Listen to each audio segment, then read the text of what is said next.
News కి స్వాగతం. నిజామాబాద్ జిల్లా సిరికొండ మండల కేంద్రంలో పార్లమెంట్ ఎలక్షన్స్ ప్రచారంలో భాగంగా మంగళవారం బీజేపీ నిజామాబాద్ పార్లమెంట్ అభ్యర్థి అరవింద్ ధర్మపురి పాల్గొనడం జరిగింది. ఆయన వెంట దినేష్ కులచారి నిజామాబాద్ రూరల్ ఇన్ఛార్జ్ ఉన్నారు.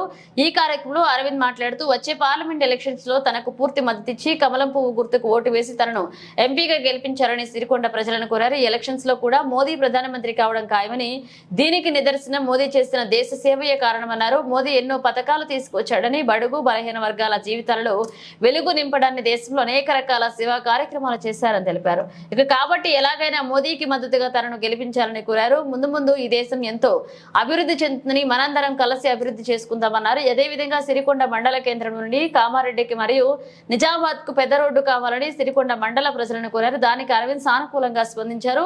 ఇక నిజామాబాద్ రూరల్ ఇన్ఛార్జ్ దినేష్ కులచారి మాట్లాడుతూ ఈ పార్లమెంట్ ఎలక్షన్స్ లో మనందరం మోదీకి మద్దతుగా అరవింద్ ను గెలిపించాలని, ఈ బాధ్యత అనేది అందరి మీద ఉందని, గత 5 సంవత్సరాలు అరవింద్ ఎంపీగా ఉన్నప్పుడు ఎన్నో రకాల అభివృద్ధి కార్యక్రమాలు చేశారని మరియు ఎందరో పేద ప్రజలకు చేయూత తన వంతు సహకారం చేశారని తెలిపారు. కాబట్టి 13వ తేదీన అందరం కమలం గుర్తుకు ఓటు వేసి మన పూర్తి మద్దతు మోదీకి ఇవ్వాలని ఆయన స్పష్టం చేశారు.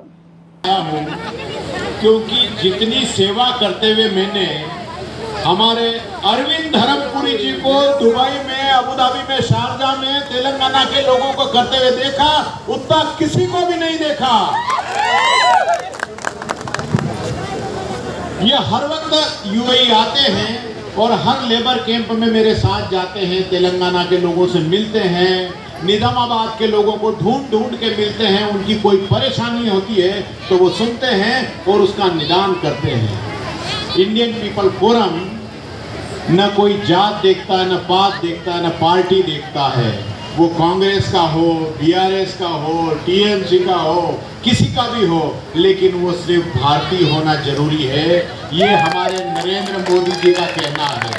अंदर की रामलवार आशीर्वादम अक्षंतल इंटिకి వచ్చినాయా అమ్మా? వచ్చినాయా? ఇంకా ఉన్న వాళ్ళకి వినబడుతుందా? వచ్చినాయి కదా. సో అందరం మనము 2 చేతులు లేపి జై శ్రీరామ్, జై శ్రీరామ్, జై శ్రీరామ్. కేంద్ర వైద్య గారు మాట్లాడింది విన్నాం. ఇవాళ కాంగ్రెస్ అభ్యర్థి కూడా పెద్ద మనిషి జీవన్ రెడ్డి గారు మన ముందరకు వస్తున్నాడు. బాజిరెడ్డి గోవర్ధన్ గారు కూడా మన ముందరకు వస్తున్నాడు. సరే, బీఆర్ఎస్ పార్టీ వాళ్ళు గరీబోళ్ళు అయిపోయిన వాళ్ళకు ఓళ్ళు ఓటేసినట్టు లేరు. సరే, ఆయన నిష్పెట్టుండ్రి. ఇక పెద్ద మనిషి జీవన్ రెడ్డి గారు వచ్చిండ్రు. ఆయన వచ్చి గల్ఫ్ బోర్డు పెడతారట. గల్ఫ్ బోర్డు పక్కకి రేవంత్ రెడ్డిని పట్టుకొని వచ్చిండు. రేవంత్ రెడ్డితో పెట్టిస్తారట. ఇక నిజాం చక్కెర ఫ్యాక్టరీలు తెరిపిస్తారట.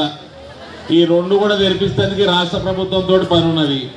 మరి నువ్వు కేంద్ర ప్రభుత్వం ఎన్నికెందుకు నిలబడుతున్నావు? నువ్వు ఎమ్మెల్సీకి ఉన్నావు, చేపించుకోడా ఏంటికి? నీకు ఓటేటికి లోక్సభకి. అయితే నేను జితేంద్ర వైద్య గారికి మొట్టమొదటి చెప్తా. ఎందుకంటే మనకు కావాల్సిన వాళ్ళు, మన అన్నదమ్ములు, మన కొడుకులు, పెద్ద మనుషులు, చాలా మంది కొడుకులు కూడా అటు దుబాయ్, మస్కట్, సౌదీ మొక్కాన్ ఉంటారు.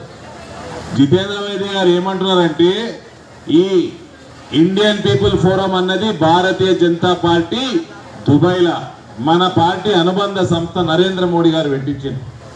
అక్కడ ఆ సంస్థకి ఈసారి అధ్యక్షుడు. ఈసారి తెలంగాణకు పంపించి గల్ఫ్ కార్మికులు చాలా మంది ఉంటారు కాబట్టి ఇక్కడ గల్ఫ్లో ఏమేం చేస్తుంది భారతీయ జనతా పార్టీ చెప్పడానికి ఆయన తెలంగాణకు పంపించిండ్రు. ఇలా ఏం చెప్తున్నారంటే, గల్ఫ్లా ఎటువంటి ఇబ్బందులు వచ్చినా, ఆరోగ్యపరమైన ఇబ్బందులు వచ్చినా మన లేబర్ క్యాంపులలో మన సోదరులకి 24 డాక్టర్లు 24 గంటలు సేవలు అందిస్తూ ఉంటారమ్మా. లేబర్ క్యాంపుకు పోయి ఫ్రీ సేవలు అందిస్తారు. ఇక మనం చాలా మంది నా దగ్గర కూడా వస్తారు. అన్న, నేను ఏజెంట్ మోసం చేసిండు, నా లక్షలు ముంచిండు, నాకు అక్కడ తప్పు వీసా ఇచ్చిండ్రు, నేను ఇక్కడ ఇరికిపోయినాము, మమ్మల్ని పోలీసు వాళ్ళు జైలు వేసిండ్రు, మాకు జీతాలు చక్కగా ఇస్తలేరు కోవిడ్ సమయంలో. అటువంటి సమయంలో ఇండియన్ పీపుల్ ఫోరము 11 మంది లాయర్లు సేవలు ఫ్రీగా అందిస్తూ ఉంటుంది మన భారతీయులకి, ప్రవాస భారతీయులకి. కాబట్టి ఇవన్నీ కూడా మన కరోనా సమయంలో మన అన్నదమ్ములందరినీ మనం వాపసు తెచ్చుకున్నాము భారతదేశానికి. అప్పుడు వందే భారత్ మిషన్ అని నరేంద్ర మోడీ గారు ఫ్లైట్లు పెట్టిండు. ఆ వందే భారత్ కి అనుగుణంగా బలపరచడానికి 8 ఫ్లైట్లు ఇండియన్ పీపుల్ ఫోరం సేవా కార్యక్రమం పెట్టింది దానికి. అదే రకంగా మొన్న వారం 10 రోజుల కింద దుబాయ్లో అన్ని వరదలు వచ్చినాయి. వరదలు వస్తే బయటికి కూడా వెళ్ళరాదు వాళ్ళు, ఇంటింటికి రాషన్ పంపించింది అక్కడ ఇండియన్ పీపుల్ ఫోరం.